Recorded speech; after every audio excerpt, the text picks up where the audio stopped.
कथा प्रारंभ होत है, सुनहु वीर हनुमान।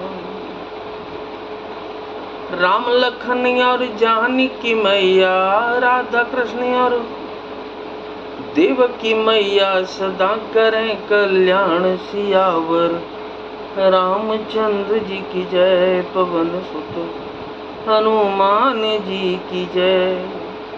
गुप्तचर अवध को गए और भरत जी का ढंग जानकर, उनकी करनी देखकर,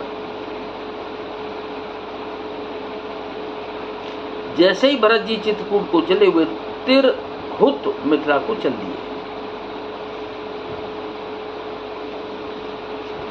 मंगल भवन अमंगल हारी, उमा सहित जेहि जपत पुरारी। गुरु समाज और भाइयों समेत श्री रामचंद्र जी का राज्य अवधपुरी में हो और श्री राम जी के राजा रहते ही हम लोग अयोध्या में मरें, सब कोई यही मांगते हैं। सुन स्नेहमय पुरजन बानी, निंदहि जोग विरत मौनि जानी। एहि विधि नित कर्म कर पुरजन, राम ही करहि प्रणाम पुलकितन। अयोध्या वासियों की प्रेममयी वाणी सुनकर ज्ञानी मुनि भी अपने योग्य और वैराग्य की निंदा करते हैं। अवधवासी इस प्रकार नित्य कर्म करके श्री रामचंद्र जी को पुलकित शरीर हो प्रणाम करते हैं।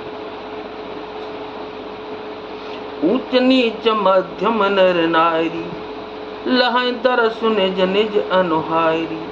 सावधान सब ही सन्मानय, सकल सराहत कृपा निधान। ऊंच नीच और मध्यम सभी श्रेणियों के स्त्री पुरुष अपने अपने भाव के अनुसार श्री रामचंद्र जी का दर्शन प्राप्त करते हैं।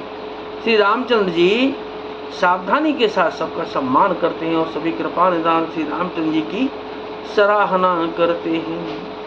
लड़काई ते रघुबर बानी, पालत नीत प्रीत पहचानी। शील सकोच सिंधु रघुराऊ, सुमुख सुलोचन सरल स्वभाव। श्री राम जी की लड़कपन से ही यह बान है, वे प्रेम को पहचान कर नीति का पालन करते हैं। श्री रघुनाथ जी शील और संकोच के समुद्र हैं। वे सुंदर मुख के या सबके अनुकूल रहने वाले, सुंदर नेत्र वाले या सबको कृपा और प्रेम की दृष्टि से देखने वाले और सरल स्वभाव हैं। कहत राम गुण गण अनुरागे, सब निज भाग सराहन लागे। हम सम पुण्य पुंज जग थोरे, जिन्हि राम जानत करि मोरे। श्री राम जी के गुण समूह को कहते कहते सब लोग प्रेम में भर गए और अपने भाग्य की सराहना करने लगे कि जगत में हमारे समान पुण्य की बड़ी पूंजी वाले थोड़े ही हैं जिन्हें श्री रामचंद्र जी अपना घर की जानते हैं, ये मेरे हैं ऐसा जानते हैं। प्रेम बगनते ही समय सब, सुन आवत मिथिलेशु।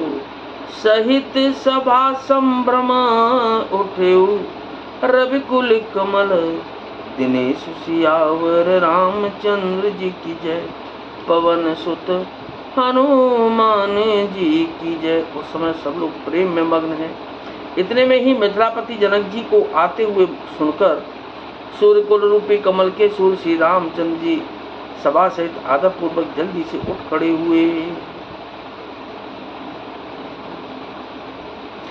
भाई सचिव गुरु पूर्जन साथा, आगे गबन की नर गुना था। गिरबरु दीख जनक पति जब ही, और कर प्रणाम मुरत त्यागे तब ही। भाई मंत्री गुरु और पूर्ववासियों को साथ लेकर श्री रघुनाथ जी आगे जनक जी की अगवानी में चले।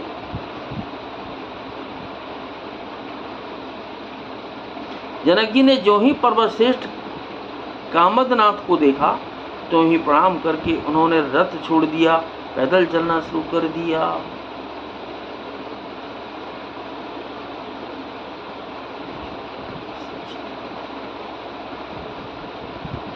राम दरस लालसा उछाहू, पथ श्रमले सुकले सुन काहू। मन तह जह रघुबर बैदेही, बिनु मन तन दुख सुख सुध के ही। श्री रामचंद्र जी के दर्शन की लालसा और उत्साह के कारण किसी को रास्ते की थकावट और क्लेश जरा भी नहीं है। मन तो वहाँ है जहाँ श्री राम और जानकी जी हैं। बिना मन के शरीर के सुख दुख की सुध किसको हो। आवत जनक चले एहि भांति, सहित समाज प्रेम मत माती। आए निकट देखे अनुरागे, सादर मिलन परस्पर लागे। जनक जी इस प्रकार चले आ रहे हैं। समाज सहित उनकी बुद्धि प्रेम में मत वाली हो रही है। निकट आए देखकर सब प्रेम में भर गए और आदर पूर्वक आपस में मिलने लगे। लगे जनक मुनि जन पद बंदन, ऋषिन प्रणामो किन रघुनंदन। भाईन सहित राम मेल राजहीं, चले हे लवाई समेत समाजहीं। जनक जी वशिष्ठ आदि अयोध्यावासी मुनियों के चरणों की वंदना करने लगे और श्री रामचंद्र जी ने शतानंद आदि जनकपुरवासी ऋषियों को प्रणाम किया। फिर भाइयों समेत श्री राम जी राजा जनक जी से मिलकर उन्हें समाज सहित अपने आश्रम को लेवा चले। आश्रम सागर शांत रस, पूरन पावन पाथो। सेन मनहु करुणा सरित, लिए जाहे रघुनाथ सियावर। रामचंद्र जी की जय, पवन सुत हनुमान जी की जय। श्री राम जी का आश्रम शांत रस रूपी पवित्र जल से परिपूर्ण समुद्र है। जनक जी की सेना समाज मानो करुण रस की नदी है, जिससे श्री रघुनाथ जी उस आश्रम रूपी शांत रस के समुद्र में मिलाने के लिए लिए जा रहे हैं। कथा विसर्जन होतु है और विदा हो हनुमान। राम लखन और जानकी मैया, सदा करें कल्याण सियावर। रामचंद्र जी की जय, पवन सुत हनुमान जी की जय।